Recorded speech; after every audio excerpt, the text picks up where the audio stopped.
திருப்திக்கும் கோபத்திற்கும் ஆளானார்கள். ஆங்கில கிழக்கிழை கம்பெனியாரால் 1801ஆம் ஆண்டு அக்டோபர் 24 திருப்பத்தூரில் இருவரும் தூக்கிலிடப்பட்டனர். போராட்ட தலைவர்களும் திருப்பத்தூரிலும் ஒருவர்.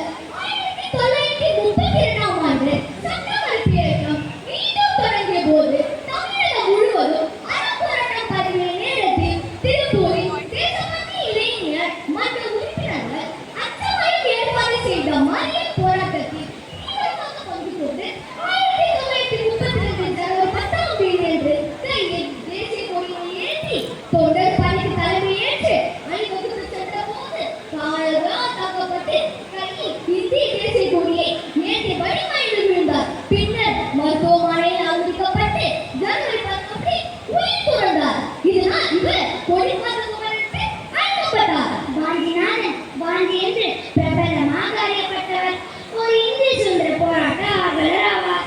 அன்றைய திருநெல்வேலி மாவட்ட ஆட்சியராக இருந்த ராபர்ட் ஆஷ் என்பவரை சுட்டுக் கொன்றார். ஆஷ் இந்திய சுதந்திர இயக்கத்தை நசுக்கியதாகவும் இந்தியர்களுக்கு எதிராக வன்முறை பயன்படுத்த காவல்துறைக்கு உத்தரவிட்டதாலும் அதற்கு பழிவாங்கவே இதை செய்தார் என ஆவணங்கள் கூறுகின்றன.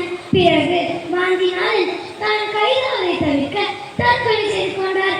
இந்த சம்பவமானது தென்னிந்தியாவில் இந்திய சுதந்திர இயக்கத்தில் குறிப்பிடத்தக்க நிகழ்வில் ஒன்றாகும். நாம் இவர்களிடமிருந்து வீரத்தையும் விவேகத்தையும் விடாமுயற்சியும் கற்றுக்கொள்ள வேண்டும். நம் முன்னோர்கள் வீரமாகவும் விவேகமாகவும் விடாமுயற்சியுடன் செயல்பட்டதன் விளைவே இன்று நாம் அனுபவித்துக் கொண்டிருக்கும் சுதந்திரம். தங்கள் உயிரை கூட பொருட்படுத்தாமல் வீர்த்தியாகம் செய்த பல தியாகிகள் ஒன்று சேர்ந்து இத்தினத்தை நமக்கு பெற்று தந்திருக்கிறார்கள். இவர்களின் நினைவாகவே ஒவ்வொரு ஆண்டும் ஆகஸ்ட் 5ஆம் நாள் இத்தினத்தை நாம் கொண்டாடி கொண்டிருக்கிறோம். நமக்கு கிடைத்த சுதந்திரத்தை நல்ல வழியில் செயல்படுத்தி நேர்மையாக நடந்து பல இன்னல்களையும் கடந்து வாழ்க்கையில் வெற்றி பெற வேண்டும். எப்பேற்பட்ட சூழ்நிலையிலும் நம்மால் முடியும் என்ற எண்ணத்தை வளர்த்துக் கொண்டு முன்னோக்கி செல்ல வேண்டும். வாழ்க்கையில் நாம் கற்றுக்கொண்ட பாடங்களை நல்ல அனுபவமாக எடுத்துக்கொண்டு பிறரையும் ஊக்கப்படுத்தி நாமும் வளர்ந்து பிறரையும் வாழ வைக்க வேண்டும். சுதந்திரத்திற்காக போராடித்தவர்களின் வீரத்தை பற்றி எத்தனையோ திரைக்காவியங்கள் வெளிப்படையாக வளர்க்கின்றன. ஆகவே போராட்டம் நிறைந்ததுதான் வாழ்க்கை. அப்போராட்டத்தை அறவழியில் நடத்தி சாதனை பட்டியலில் இடம் பிடிக்க வேண்டும்.